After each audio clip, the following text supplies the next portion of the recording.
Jadi ini makna beriman kepada kitab-kitab Allah Subhanahu wa taala, ya, yaitu kepercayaan yang pasti terhadap kitab-kitab Allah Subhanahu wa taala yang Allah turunkan kepada para nabi dan rasulnya, yang mana kitab-kitab itu berisikan kebenaran, berisikan cahaya, maksudnya cahaya ilmu, ya, dan petunjuk bagi umat manusia.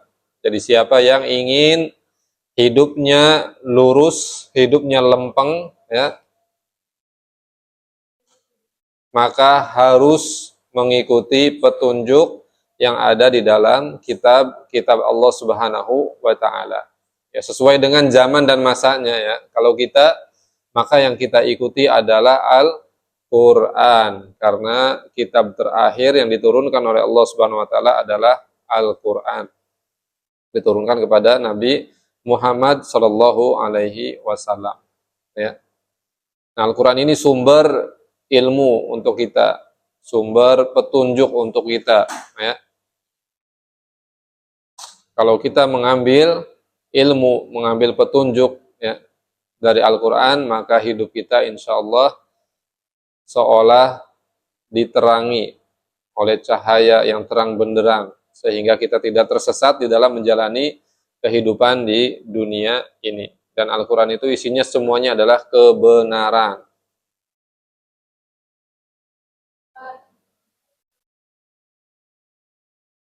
Nah, jadi beriman kepada kitab-kitab Allah Subhanahu wa taala itu mencakup 3 perkara penting atau 3 poin penting. Yang pertama, ya, kita membenarkan bahwa kitab-kitab itu diturunkan oleh Allah Subhanahu wa taala. Ya. Al-Qur'an, Taurat, Zabur, Injil, dan suhuf-suhuf yang lainnya itu diturunkan oleh Allah Subhanahu wa taala. Kemudian yang kedua, ya, kita beriman atau membenarkan nama-nama kitab-kitab tersebut. Ya. Seperti kitab-kitab yang disebutkan nama-namanya oleh Allah Subhanahu wa taala di dalam Al-Qur'an, ya, yaitu Al-Qur'an itu sendiri, kemudian Taurat, kemudian Injil, Zabur, dan yang lainnya. Ya. Kemudian yang ketiga, kita membenarkan berita-berita yang ada di dalam kitab-kitab tersebut, khususnya adalah Al-Qur'an, karena Al-Qur'an semuanya adalah isinya kebenaran, tidak ada keraguan di dalamnya. Adapun kitab-kitab yang lain maka sudah mengalami perubahan. Tetapi kita tidak boleh mendustakan seluruhnya dan tidak boleh mempercayai seluruhnya. Artinya kita timbang dengan Al-Qur'an. Apa yang sesuai dengan Al-Qur'an, maka itu adalah benar. Yang tidak sesuai, maka berarti itu sudah dirubah-rubah oleh para pendeta, ya, atau rohib, ya, dari kalangan ahli kitab. Kata Allah Subhanahu wa taala dalam surat An-Nisa ayat 136, ya ayyuhalladzina amanu, hai orang-orang yang beriman, aminu billahi wa rasulihi wal kitabil ladzi nazzala ala rasulihi wal kitabil ladzi anzala min qabl. Jadi kita orang-orang yang beriman disapa oleh Allah Subhanahu wa taala, kemudian kita diperintahkan oleh Allah Subhanahu wa taala untuk menguatkan keimanan kita, ya, untuk melanggengkan keimanan kita. Tetaplah beriman kepada Allah dan Rasul-Nya dan kepada kitab yang Allah turunkan kepada Rasul-Nya, maksudnya Al-Quran, ya, yang diturunkan kepada Nabi Muhammad Sallallahu Alaihi Wasallam. Tidak berhenti di situ, tapi Allah juga memerintahkan kepada kita untuk beriman atau membenarkan adanya kitab-kitab yang diturunkan sebelum Al-Quran. Wal kitabil ladzi anzalna min qabl, dan beriman kepada kitab yang Allah turunkan sebelumnya. Ya, ada Injil, Taurat, Zabur, dan suhuf-suhuf. Berarti ini menunjukkan banyak di antara para nabi, para rasul diturunkan juga kepada mereka apa? Kitab-kitab. Ya. Tapi yang paling agung adalah Al-Quran, karena Al-Quran ini menjadi pelengkap semua kitab-kitab sebelumnya.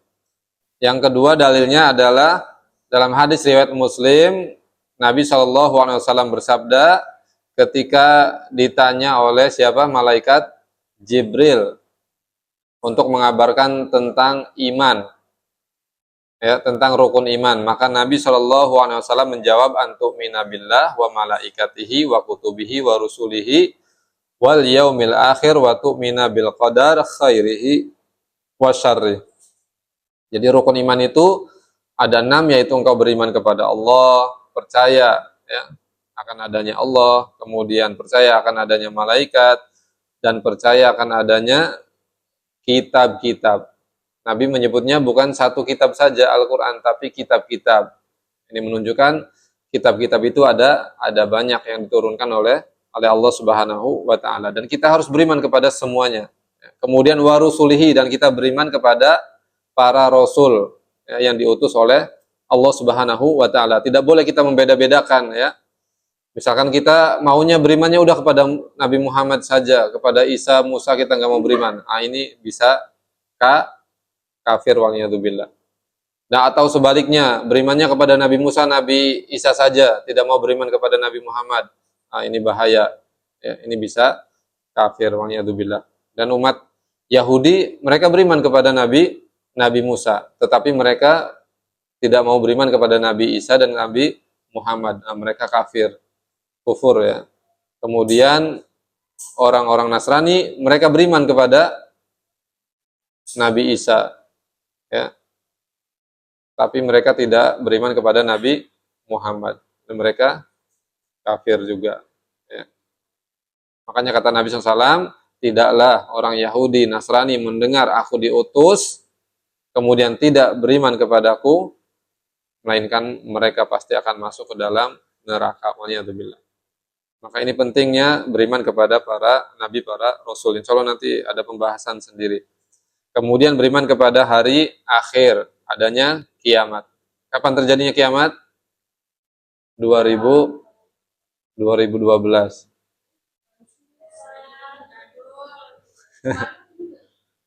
Zaman dulu banget itu sempat heboh, ya. Kata 2012 akan terjadi kiamat. Ternyata bukan kiamat beneran, tapi ada film yang menggambarkan tentang kiamat. Rilis di 2012. Tidak ada yang tahu kapan terjadinya kiamat. Kata Allah SWT di akhir surat Al-Ahzab, yas'alukanna su'anisa, qul innama ilmuha indallah, wa ma yudrika la'alla sa'ata takunu qariba. Manusia bertanya-tanya tentang hari kiamat, tidak ada yang tahu kecuali hanya Allah. Wa tu'mina bil qadar khairihi wa syarri, dan beriman kepada takdir yang baik maupun yang buruk. Berarti takdir itu ada berapa? Ada yang baik dan ada yang buruk. Tapi sebetulnya semua takdir itu baik. Ya. Mungkin buruk dari sisi kitanya, ya. Dari sisi kitanya secara tabiat manusia, kalau ditimpa kesusahan, ya, kepahitan, itu kita anggap ini adalah hidup yang buruk. Padahal di balik itu ada kebaikan yang tersimpan, ya, yang dirahasiakan oleh Allah Subhanahu wa taala. Artinya sesuatu yang kita anggap buruk ternyata di situ mengandung kebaikan yang besar, yang banyak. Makanya kata Allah Subhanahu wa taala apa? Wa asa'an takrahu syai'an wa huwa khairul lakum. Boleh jadi engkau benci sesuatu padahal di situ ada kebaikan yang banyak untukmu. Dan sebaliknya, wa asa'an tuhibbu syai'an wa huwa syarrul lakum. Boleh jadi kamu cinta kepada sesuatu, senang kepada sesuatu, suka kepada sesuatu, padahal itu buruk untuk kalian. Wallahu ya'lamu antum la ta'lamun. Allah tahu sedangkan kalian tidak tahu. Ya. Betul nggak, sering terjadi nggak kayak gitu? Kita manusia itu sering tergesa-gesa memandang sesuatu itu baik. Tapi kemudian seiring berjalannya waktu barulah tersingkap, ternyata itu tidak baik untuk kita. Dan sebaliknya seperti itu. Kita sering tergesa-gesa menilai sesuatu ini buruk, padahal seiring berjalannya waktu, kemudian kita tersingkap bahwa itu adalah kebaikan untuk kita. Oke? Sampai sini sudah paham?